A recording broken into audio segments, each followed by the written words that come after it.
출애굽기 10장 1절부터 20절까지 한 절씩 교독하시겠습니다. 여호와께서 모세에게 이르시되 바로에게로 들어가라. 내가 그의 마음과 그의 신하들의 마음을 완강하게 함은 나의 표징을 그들 중에 보이기 위함이며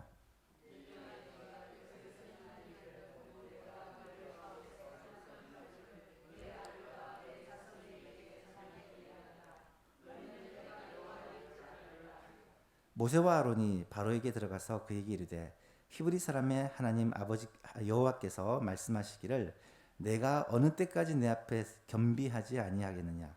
내 백성을 보내라. 그들이 나를 섬길 것이라.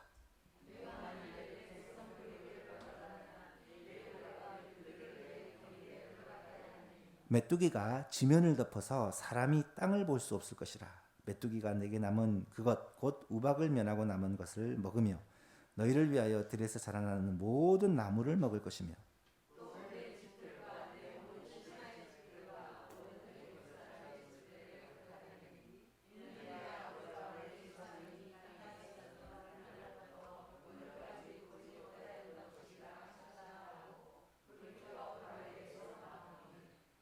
바로의 신하들이 그에게 말하되 어느 때까지 이 사람이 우리의 함정이 되리까. 그 사람들을 보내어 그들의 하나님 여호와를 섬기게 하소서. 왕은 아직도 애굽이 망한 줄을 알지 못하시나이까 하고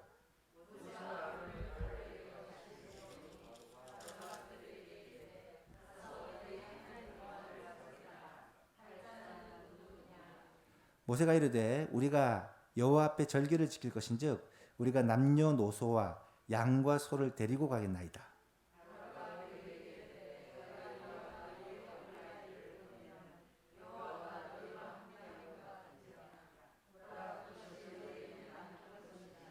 그렇게 하지 말고 너희 장정만 가서 여호와를 섬기라. 이것이 너희가 구하는 바니라. 이에 그들이 바로 앞에서 쫓겨나니라.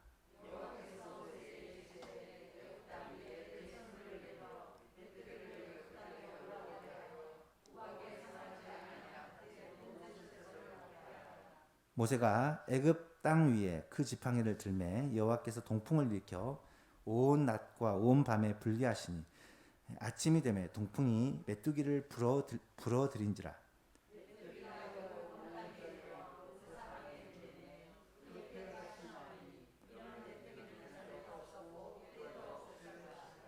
메뚜기가 온 땅을 덮어 땅이 어둡게 되었으며 메뚜기가 우박에 상하지 아니한 밭의 채소와 나무 열매를 다 먹었으므로 애굽 온 땅에서 나무나 밭의 채소나 푸른 것은 남지 아니하였더라.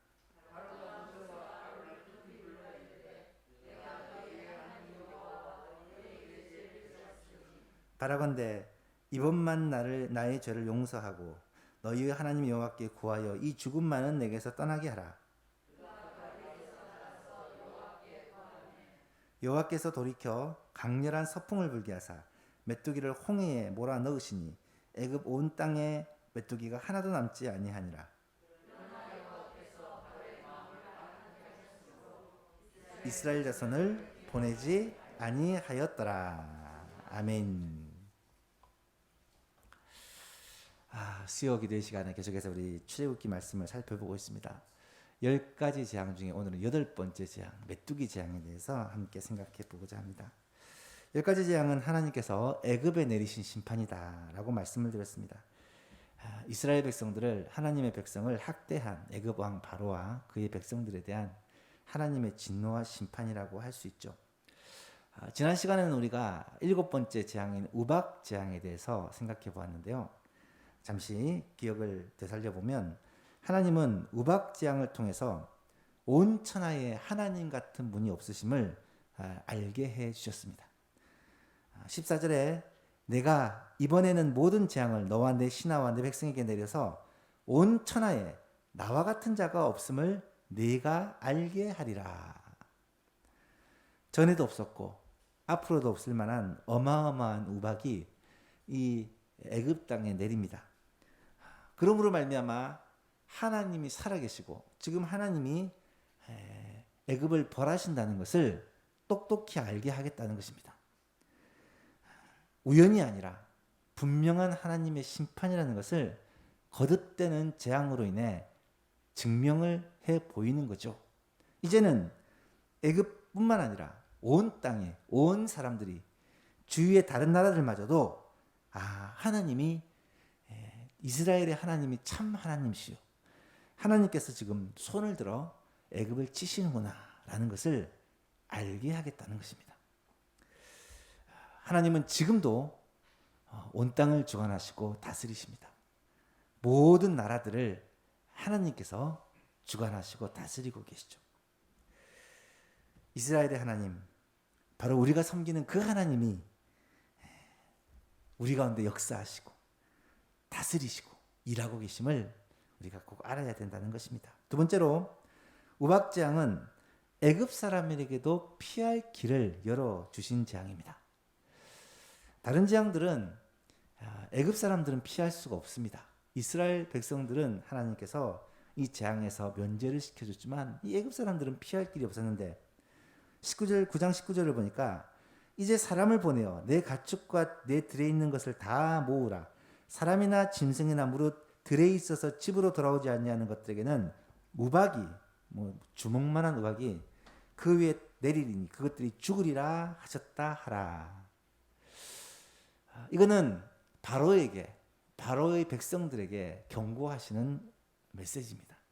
하나님이 이 우박재앙으로부터 애굽 사람들에게도 피할 기회를 주신 거예요. 그래서 실제로 하나님의 말씀을 두려워하여 가축들을 다 집으로 들인 사람들은 이 재앙을 피할 수 있었고, 하나님의 말씀을 무시하고 그냥 들에다 두었던 사람은 종과 짐승이 함께 목숨을 잃었다라고 성경은 기록합니다. 우리 하나님은 심판 중에서도 긍휼을 잃지 않는 분이시다라고 말씀하십니다. 지금도 하나님은 모든 사람이 구원을 받으며 진리를 아는 데 이르기를 원하신다고 말씀합니다. 우리 주위에 아직까지 하나님을 알지 못하고 믿지 못한, 그래서 구원과 상관없이 살아가는 자들도 하나님의 사랑과 긍휼의 대상이다라는 것을 이 말씀을 통해 우리는 한 번 더 깨닫게 됩니다. 세 번째로는 우박 재앙은 결국 스스로 멸망의 길을 선택하는 바로와 그의 신하들의 모습을 보여주었습니다. 34절 말씀을 보니까 바로가 비와 우박과 우레소리가 그친 것을 보고는 다시 범죄하여 마음을 완악하게 하니 그와 그의 신하가 꽃 같았다라고 기록합니다. 참 한결같죠.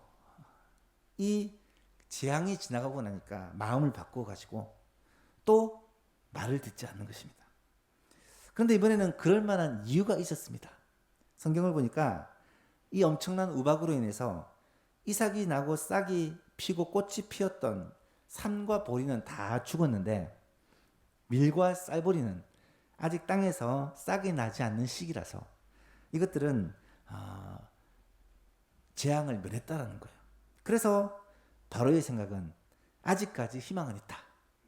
그렇게 생각을 하고 항복을 안 하는 것입니다. 참으로 안타까운 모습이죠. 그런데 이 안타까운 모습이 지금도 동일하다는 것입니다. 하나님을 믿지 않고 하나님을 거역하는 자들은 지금도 동일하게 하나님의 심판을 자초하며 그렇게 살아가고 있다는 거예요.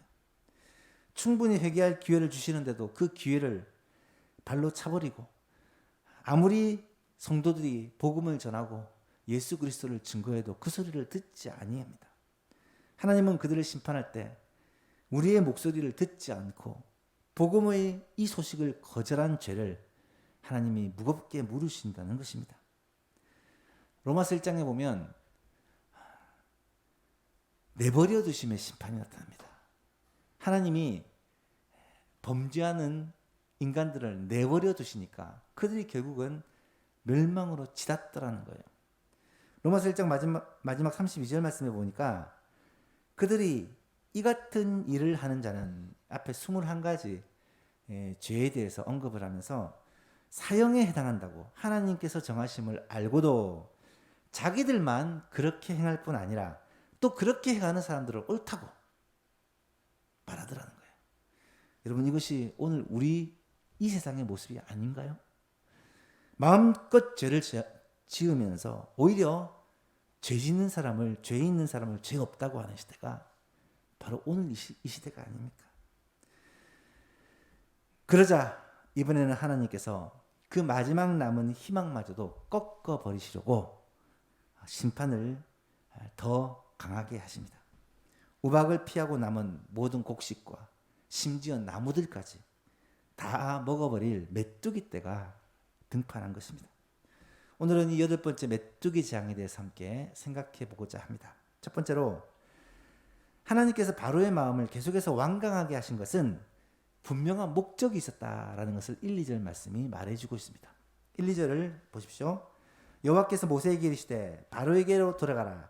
내가 그의 마음과 그의 신하들의 마음을 완강하게 하는 이유는 나의 표징을 그들 중에 보이기 위함이며, 내가 애굽에 행한 일들 곧 내가 그들 가운데 행한 표징을 내 아들과 내 자손의 귀에 전하기 위함이라. 너희는 내가 여호와인 줄 알리라. 두 가지를 말씀하고 있습니다. 첫 번째는 하나님께서 행하시는 이 표적을 애굽 왕과 애굽 백성들에게 보여지기 위함이라는 것입니다.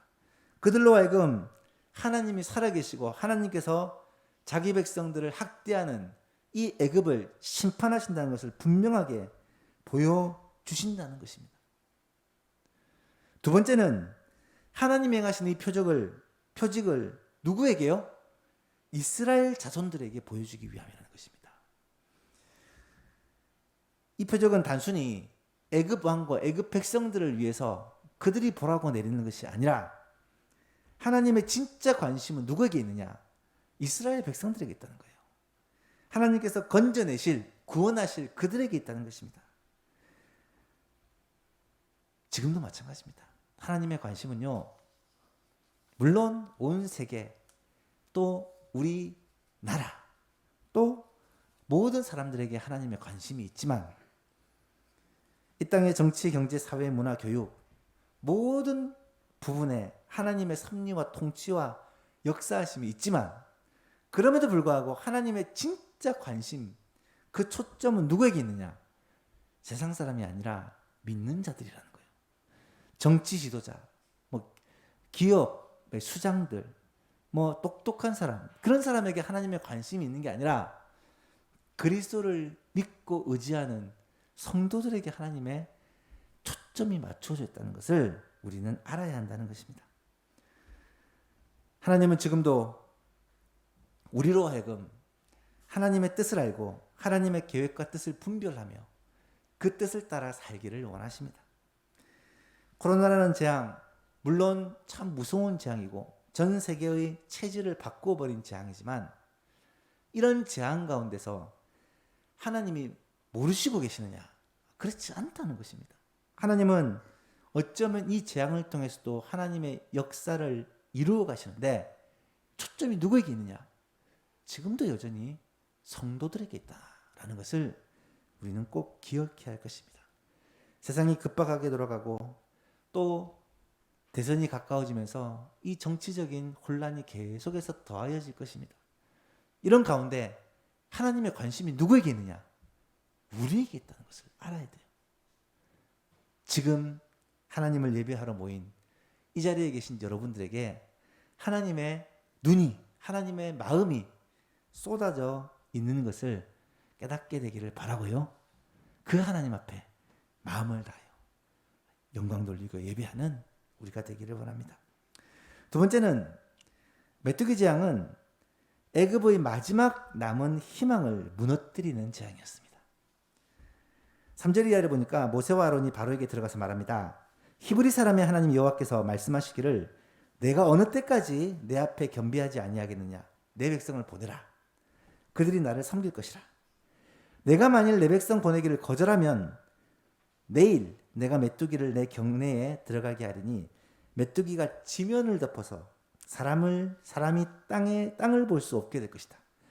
메뚜기가 내게 남은 그것 곧 우박을 면하고 남은 것을 먹으며 너희를 위하여 들에서 자라나는 모든 나무를 먹을 것이며 또 내 집들과 내 모든 신하들의 집들과 모든 애굽 사람들의 집들에 가득하리니 이는 내 아버지와 내 조상이 이 땅에 있었던 그날부터 오늘날까지 보지 못했던 그런 재앙이 될 것이다 하고 바로에게서 나옵니다. 여러분, 이 당시 애굽이라는 나라는 세계에서 가장 강한 나라 중에 하나라고 말씀드렸습니다. 엄청난 강대국입니다. 그 엄청난 강대국이 어떻게 무너져 내리는지 보십시오. 이미 하나님은 개구리 재앙, 이 재앙, 파리 재앙 등을 통해서 엄청난 피해를 입었고 거기에다 짐승이 돌림병으로 다 죽어버리고 남아있는 짐승이 악성 종기로 또 죽어버리고 사람들마저도 악성 종기로 인해 큰 고통을 당하고 우박이 내려서 들짐승들과 많은 사람들이 이 우박에 맞아 죽는 일들이 생기고 나무와 곡식 중에 싹이 난 것은 다 죽어버리는 그런 비참한 재앙이 닥쳤다라는 것을 우리는 압니다. 여러분, 거기다가 메뚜기 재앙까지 내려서 곡식, 남은 곡식, 이번에는 땅에 솟아나지도 않는 땅 속에 있는 것까지 다 뿌리채 파먹어버리고 거기다가 나무 줄기까지, 나무 가지, 잎은 물론이요, 나무 줄기까지 눈에 보이는 푸른 것은 다 전면시켜버리는 이 메뚜기 재앙으로 말미암아 애굽 땅에 먹을 것이 다 없어지게 되는 거예요. 당장 먹을 양식이 사라지게 되는 것입니다. 여러분, 이 메뚜기 재앙은요 참 어마어마한 재앙입니다. 애굽 사람들도 이 메뚜기 재앙에 대해서 너무 잘 알고 있습니다. 지금도 이 메뚜기 재앙은 계속해서 일어난다는 것을 여러분 뉴스를 통해 들어보셨을 것입니다. 특히 중동 지역, 아프리카 지역, 이 사막 지역을 중심으로 이 메뚜기 재앙이 어마어마하게 지금도 일어나고 있습니다. 그래서 그들은 이것이 얼마나 무서운지를 잘 압니다. 한번 사진을 보실까요? 메뚜기 재앙. 이 메뚜기 떼가 한두 마리가 아니라 그 수가 셀 수 없이 많아서 지금 한 나무에 메뚜기 떼가 지금 붙어 있는 모습을 보실 겁니다. 좀 처음에는 뭐 가운데 손가락 크기 정도라고 하는데 점점 커져가지고 나중에 손바닥만한 메뚜기가 날아다닌다고 해요. 그리고 이 메뚜기 떼가 얼마나 많은지 그 다음 사진을 보시면 나무에 붙어 있는 곳이죠. 거의 나무가 보이지 않을 정도로 이 메뚜기 떼가 나무를 덮쳐가지고 뭘 먹느냐? 이 나무를 갉아먹는데요. 나무를 갉아먹는데요. 그래서 메뚜기 떼가 지나가고 나면 풀도 나무도 곡식도 남는 것이 없다는 거예요. 싹 그냥 초토화가 된다는 거예요. 메뚜기 떼가 날아다니는 모습을 한번 보십시오. 이거는 뉴스에 나온 내용인데 올해 2월 4천억 마리의 사막 메뚜기 떼가 날아다니는 모습이에요. 4천억 마리. 한 떼가요 4천억 마리. 성경에 나오는 이 메뚜기 떼는 전에도 없었고 후에도 없다니까 이거보다 더 많겠죠. 4천억 마리라면 지구 전체 인구가 70억입니다. 그것과 훨씬 많은 메뚜기 떼가 날아다니는 거예요. 뭉쳐서. 한 번 지나고 나면 이 지역은 초토화가 돼서 먹을 것이 남지 않는데 이 메뚜기 떼가 먹는 양이 얼마냐? 4천억 마리가 먹어야 되는 양이 하루 먹는 양이 사람의 4만 명분의 식량을 먹어버린다는 거예요. 그러니까 지나고 나면 말 그대로 초토화가 된다는 것입니다. 그 다음 그림을 보시면 심지어 이 메뚜기 떼는 성경에 땅이 이 메뚜기 떼에 덮여서 보이지 않는다는 말이 무슨 말인지 이 그림을 보시면 이해를 할 거예요. 거의 메뚜기 떼가 땅을 덮어서 보이지 않을 정도. 심지어 다음 사진을 보시면 이 메뚜기 떼가 사람을 공격할 정도로 무서운 그런 정말 곤충이라고 합니다. 이런 메뚜기 떼가 한번 휩쓸고 지나가면 정말 그 지역은 완전히 망하게 되는 그런 상황에 놓인다고 합니다. 이것을 잘 알고 있는 이 애굽의 사람들, 특별히 바로의 신하들이 너무 두렵고 떨려서 바로에게 바로 찾아가서 얘기하지 않습니까? 7절에 보니까 바로의 신하들이 바로에게 말하기를 어느 때까지 이 사람이 우리의 함정이 되리까? 그 사람들을 보내어 그들의 하나님 여호와를 섬기게 하십시오. 왕은 아직도 애굽이 망한 줄을 알지 못하시나이까? 이제 메뚜기까지 오면 우리는 끝입니다. 지금 이 상황에서 메뚜기 때까지 덮치면 우리는 진짜 다 굶어 죽어야 됩니다. 신하들마저도 속이 타서 왕에게 이렇게 아뢰고 있다는 거예요. 바로는 어쩔 수 없이 모세와 아론을 다시 부릅니다. 그리고 그들에게 할 수 없이 항복한다 라고 백성을 보내준 것이 아니라 그 상황에서 세 번째로 또다시 협상을 하고 있는 이 바로를 보게 됩니다. 참 대단합니다. 이런 상황에서 바로는 또다시 타협을 시도합니다. 사탄이요, 속이는 영입니다. 거짓말하는 영입니다. 끊임없이 우리를 무너뜨리려고 유혹하는, 미혹하는 영입니다. 그래서 세상과 적절히 타협하며 살다 보면 어느 순간인가 자기도 모르게 세상에 쑥 빠져 있습니다. 성도가 이 세상 가운데 구별을 하여 하나님의 뜻을 분별하고 하나님의 말씀을 따라 살지 않으면 이 속임수의 명수, 이 타협의 명수 사탄이 어느 순간 우리를 끌고 가버린다니까요. 바로가 모세에게 어떤 제안을 하느냐. 8절 이하를 보니까 모세와 아론을 바로에게로 다시 데려오니 바로가 그들에게 말하기를 가서 너희 하나님 여호와를 섬기라 라고 얘기해놓고 근데 갈 자가 누구냐 묻습니다. 모세가 말합니다. 우리가 여호와 앞에 절기를 지킬 것인즉 남녀노소와 양과 소와 전부 다 데리고 가야 됩니다. 그러니까 바로가 그들에게 말합니다. 내가 너희와 너희 어린 아이들을 보내면 여호와가 너희와 함께 함과 같으니라. 보라, 그것이 너희에게는 나쁜 것이다. 그렇게 하지 말고 너희 장정만 갔다 와라. 남자 어른만 가서 여호와께 제사를 드리고 돌아오면 어떠냐. 그건 허락해 줄게. 그렇게 협상안을 제시합니다.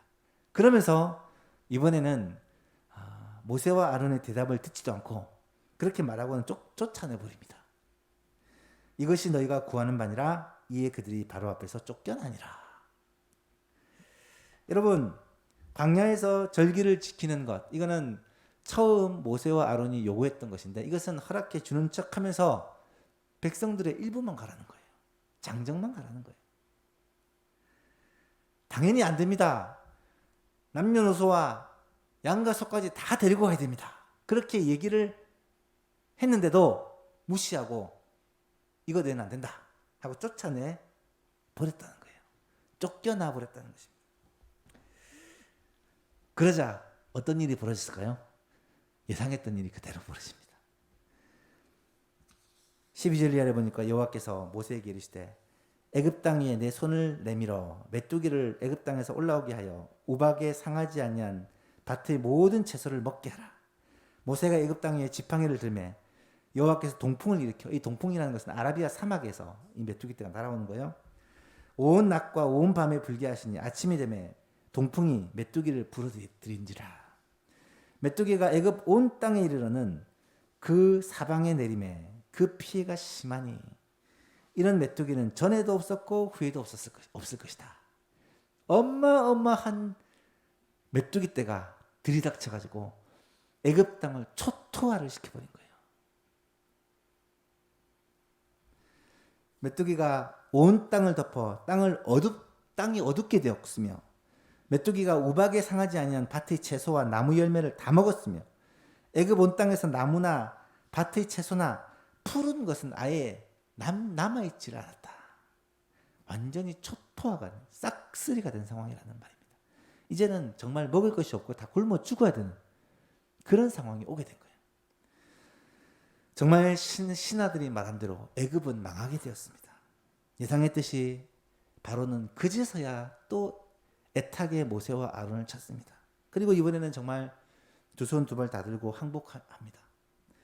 바로가 모세와 아론을 급히 불러 이르되 내가 너희 하나님 여호와와 너희에게 죄를 지었다. 바라건대 이번만 나의 죄를 용서해 주라. 너희 하나님 여호와께 구하여서 이 죽음만은 내게서 떠나가게 해달라. 그렇게 빕니다. 거의 무릎 꿇고 비는 거예요. 이쯤 되면 이제 게임은 다 끝난 것 같습니다. 하나님의 승리로 끝나고 이스라엘의 승리로 끝난 것 같아요. 그런데 놀랍게도 끝이 아니라는 거예요. 바로의 마음이 또 완악하게 됩니다. 근데 여기서 우리가 분명하게 깨닫게 되는 것은 바로의 마음을 완악하게 하시는 것이 결국 하나님의 섭리요, 하나님의 역사였다는 것을 깨닫게 된다는 거예요. 18절 이하를 보니까 그가 바로에게서 나가서 여호와께 구하매 모세가 항복 소리를 듣고 기쁨으로 하나님 앞에 기도합니다. 여호와께서 돌이켜 강렬한 서풍을 불게 하사 메뚜기를 다 홍해 바닷가에 몰아 넣으시니까 애굽 땅에 메뚜기가 한 마리도 남지 않았다. 여러분, 갑자기 없던 메뚜기 떼가 애굽 땅을 다 덮어버렸다가 그렇게 항복하고 모세가 기도하니까 그 많던 메뚜기 떼가 싹 거짓말처럼 사라진 것을 지금 바로가 보았습니다. 보고 있습니다. 이거는 누가 뭐래도 하나님이 하셨다고밖에 설명할 길이 없는 그러한 정확한 표징입니다. 그런데 누가 감히 또다시 마음을 완악하게 하고 또다시 하나님의 명령을 거역할 수 있을까요? 아무리 바로라지만. 그런데요, 20절에 뭐라고 말하냐? 그러나 여호와께서 바로의 마음을 완악하게 하셨으므로 이스라엘 자손을 보내지 아니하였더라. 여러분, 이것은요 분명 하나님께서 하시는 하나님의 섭리요, 하나님의 역사입니다. 바로가 물론 그 마음을 강팍하게 하고 자신의 선택에 의해서 거절했지만 이렇게 하게 하신 분이 하나님이시라는 거예요.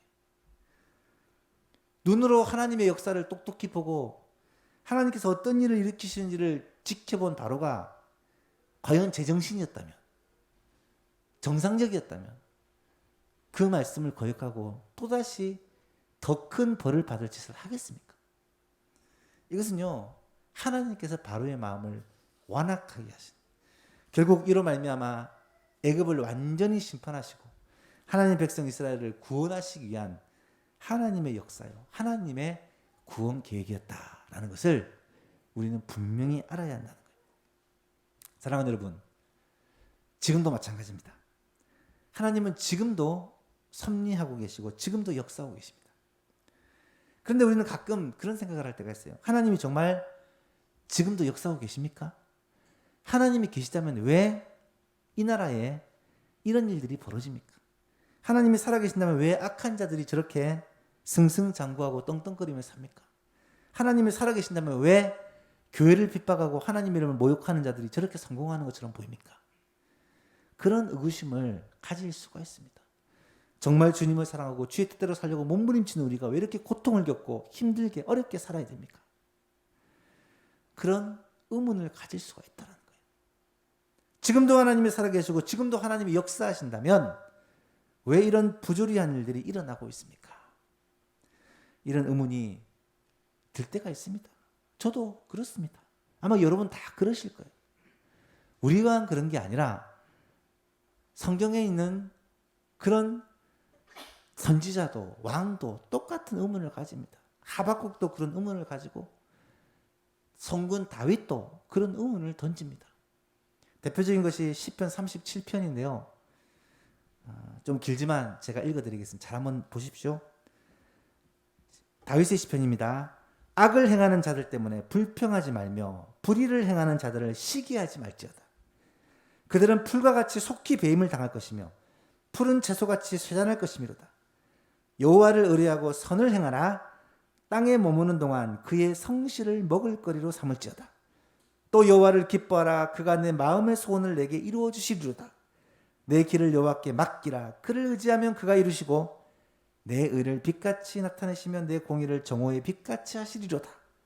여호와 앞에 잠잠하고 참고 기다리라. 자기 길이 형통하며 악한 꾀를 이루는 자 때문에 불평하지 말지어다. 분을 그치고 노를 버리며 불평하지 말라. 오히려 악을 만들 뿐이니라. 진실로 악을 행하는 자들은 끊어질 것이나 여호와를 소망하는 자들은 땅을 차지하리로다. 잠시 후에는 악인이 없어지리니 내가 그곳을 자세히 살필지라도 없으리로다. 그러나 온유한 자들은 땅을 차지하며 풍성한 화평으로 즐거워하리로다. 아멘. 여러분, 하나님의 말씀을 믿지 않으시겠습니까? 하나님이 분명히 말씀하신 대로 악인이 잠시는 형통하고 잘 되는 것처럼 보이지 모르지만 잠시 후면 그들이 땅에서 사라지게 될 것이다. 하나님의 심판을 받게 될 것이다. 이 땅에서 끊어질 것이다. 악인이 없어질 것이다. 하나님을 경외하는 자는, 하나님을 의지하는 자는 땅을 차지하게 될 것이며 풍성한 화평으로 기뻐하게 될 것이며, 하나님을 의지하는 자에게는 하나님께서 그를 붙잡으시고 그 의를 빛같이 나타내시며 공의를 정오의 빛같이 하시리로다. 하나님의 이 약속을 믿고 의지할 수 있기를 바랍니다. 악인이 잘 되는 것 같아요. 때로는 예수 믿는 사람이 너무 힘든 것 같습니다. 하지만 성경은 분명히 말씀합니다. 기다리라. 참고 기다리라. 불평과 분노를 그치고 하나님을 의지하고 기다리라. 잠시 후면 하나님께서는 하나님의 놀라운 역사를 이루시고 악인을 하나님의 방법으로 심판하시고 하나님의 자녀들을 하나님의 방법으로 세워주실 것이다. 회복시켜 주실 것이다. 하나님은 지금도 살아계시고 역사하시며 졸지도 주무시지도 않으시고 일하고 계시는 분이시기 때문이라는 것은 사실입니다. 사랑하는 예수만 교회성 여러분, 오늘 이 말씀을 우리의 마음에 새기고 하나님 앞에 기도하는 시간이 되었으면 좋겠습니다. 오늘은 메뚜기 장을 통하여 4가지 진리를 함께 생각해 보았습니다. 하나님께서 바로의 마음을 계속해서 완강하게 하신 데는 분명한 이유가 있다는 거예요. 하나님이 살아계시고 역사하심을 바로와 그의 백성들이 아는 것은 물론이요, 하나님의 백성 이스라엘이 똑똑히 보아 알도록, 그래서 그들과 동일한 악과 불순종을 해가지 않도록 하기 위함이라는 사실입니다. 두 번째는 메뚜기 장은 애굽의 마지막 남은 소망까지도 다 무너뜨리는 재앙이었다는 거예요. 하나님을 대적하고 하나님을 거역하는 자는 마지막 남은 소망까지도 다 무너지게 됩니다. 그런데 놀랍게도 그 상황에서 바로는 또다시 타협을 요청합니다. 하지만 바로의 요청에 의해 이 재앙이 그쳤을 때 바로는 또다시 마음을 강팍하게 하고 하나님의 말씀을 거절하여 하나님의 진노와 심판을 피할 수 없게 된다는 사실. 이것이 오늘날 하나님을 알지 못하는 악한 자들의 결말과 하나님을 경외하는 우리들의 결말이라는 것입니다.